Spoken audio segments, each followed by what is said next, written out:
تو یہ ہمارے لیے ایک موقع ہے کہ ہم اپنی زندگی کی راہوں کی درستگی کا سامان کریں۔ آج وہ چلے گئے، ہمیں پیغام دے گئے کہ میاں تم بھی ہمارے پیچھے آ رہے ہو، اور کوئی پتہ نہیں کہ پیغام اجل کس وقت آ جائے اور پھر کوئی حجت باقی نہ رہے۔ آئیے میں اور آپ اپنے مالک سے رجوع کریں اور اپنے مالک سے اپنے پچھلے گناہوں کی بخشش مانگے۔ آج ہم اگر توبہ کر لیتے پچھلے گناہ دھل جاتے ہیں، ما قبل کے سارے گناہ معاف ہو جائیں گے۔ حضور نبی رحمت صلی اللہ علیہ وسلم نے ارشاد فرمایا التائب من الذنب کمن لا ذنب لہ، گناہ سے توبہ کرنے والا ایسا ہوتا ہے جس طرح اس نے گناہ کیا ہوا ہی نہیں ہے۔ بالکل اللہ صاف اور پاک اسے فرماتا ہے جس طرح ماں کے بطن سے ابھی اس نے جنم لیا۔ تو اگر آج ہم توبہ کر لیتے ہیں تو ماضی صاف ہے اور آئندہ اپنی زندگی کو احتیاط سے گزاریں، لیکن آج اگر ہم توبہ نہیں کرتے، رجوع نہیں کرتے اور ہمارا بوجھ بڑھتا چلا جاتا ہے، اور اگر توبہ کی توفیق بھی نہیں ہوتی اور اچانک موت ہماری روح اچک لیتی ہے، تو پھر آخرت کے معاملے تو بڑے سخت ہیں۔ تو قبل اس سے کہ وہ وقت آئے اور پھر پچھتاوا لگے، مجھے اور آپ کو آج ہی اپنی اصلاح کرنی چاہیے۔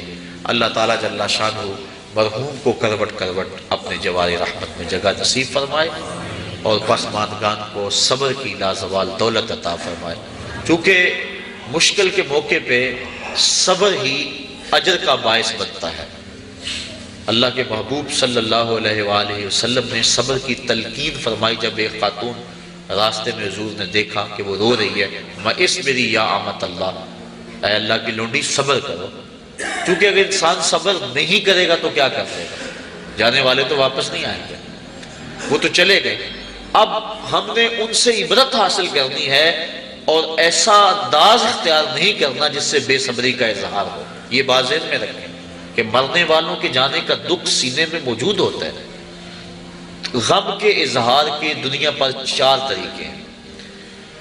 دل غم زدہ ہوتا ہے، یہ ایک فطرت ہے۔ آنکھوں سے آنسو بہتے ہیں، یہ بھی ایک فطرت ہے۔ انسان اپنی زبان سے واویلا کرتا ہے اور اپنے ہاتھوں کو اپنے بدن پہ مارتا ہے، تماچے لگاتا ہے۔ یہ 4 طریقے ہیں۔ آنکھوں کا غم اور دل کا غم رحمان کی طرف سے، ہاتھوں کا غم اور زبان کا غم شیطان کی طرف سے۔ جب حضور کے فرزند ارجمند حضرت ابراہیم علیہ السلام کا انتقال ہوا اور حضور تشریف لائے، آقا کریم اپنے بیٹے کے سرہانے بیٹھ گئے۔ وَأَيْنَا رَسُولِ اللَّهِ تَدْمَعَانِ، حضور کی آنکھوں میں آنسو تھے۔ آقا کریم نے فرمایا بیٹا ابراہیم تیرے غم میں دل غم زدہ ہے، آنکھیں رو رہی ہیں، لیکن زبان سے وہی کہوں گا جس سے خدا راضی ہے۔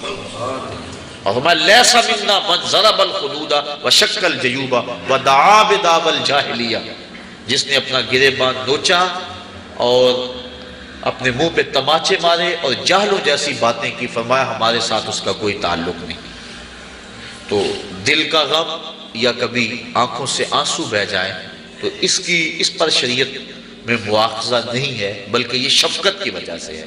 اس کے علاوہ ایسے جملے کہہ دینے جس سے ناشکری کا اظہار ہو رہا ہو، یا اس انداز کے ساتھ اپنے ہاتھوں کو حرکت دینا کہ جس سے بے صبری کا مظاہرہ آ رہا ہو، شریعت اسلامیہ نے اس کو منع فرمایا ہے۔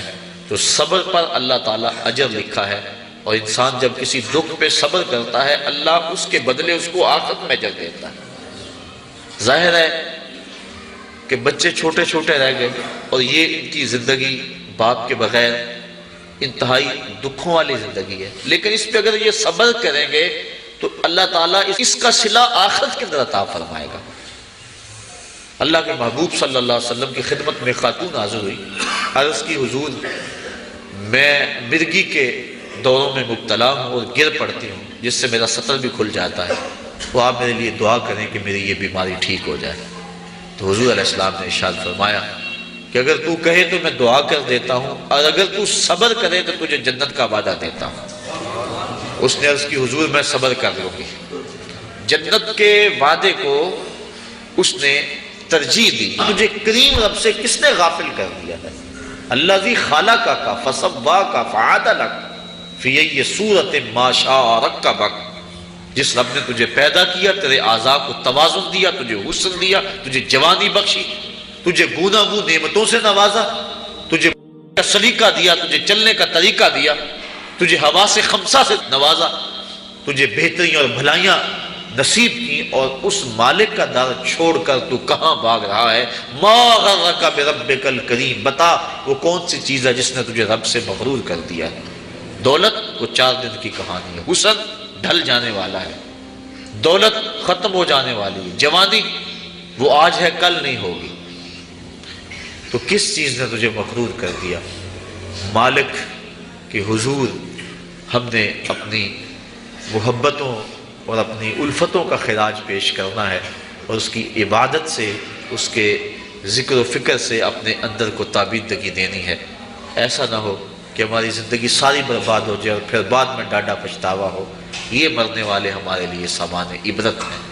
اللہ تعالیٰ جل شانہ اپنے محبوب صلی اللہ علیہ وسلم کے صدقے مرحوم کو کروٹ کروٹ جنت کی بہاریں نصیب فرمائے، اور ہمیں یہ سوچنے کی توفیق عطا فرمائے کہ آج وہ نہیں ہے، کل ہم نہیں ہوں گے، آج وہ قبر کی تنہائیوں میں، ان کی جگہ ہم بھی تو ہو سکتے تھے۔ حضرت امام غزالی فرماتے ہیں اللہ نے مرنے والوں کے ذریعے سے جو پسماندگان ہیں ان پر احسان کیا۔ پوچھا گیا وہ احسان کیسے؟ وہ تو بیچارے دکھ میں مبتلا ہیں، جن کا بھائی بچھڑ گیا، جن کا بیٹا بچھڑ گیا، جن کا باپ بچھڑ گیا، وہ تو دکھ میں ہیں۔ آپ کہتے ہیں احسان ہوا؟ فرمایا وہ اس اعتبار سے کہ اس کی موت کو ان سب کے لیے عبرت بنا دیا گیا، اور اس کی موت کو دیکھ کر یہ توبہ کر لیں، اپنے معاملات حیات درست کر لیں اور آخرت کی تیاری کر لیں۔ اور اگر ان میں سے کسی کی موت کو اس کے لیے عبرت بنا دیا جاتا تو یہ کیا کرتے؟ اس لیے اللہ نے مرنے والوں کے ذریعے سے جو باقی پسماندگان ہیں ان پر احسان کیا، اور ان کو ایک اور موقع سنبھلنے کا دیا کہ وہ سنبھل جائیں اور اپنی زندگی کی راہیں ٹھیک کر لیں۔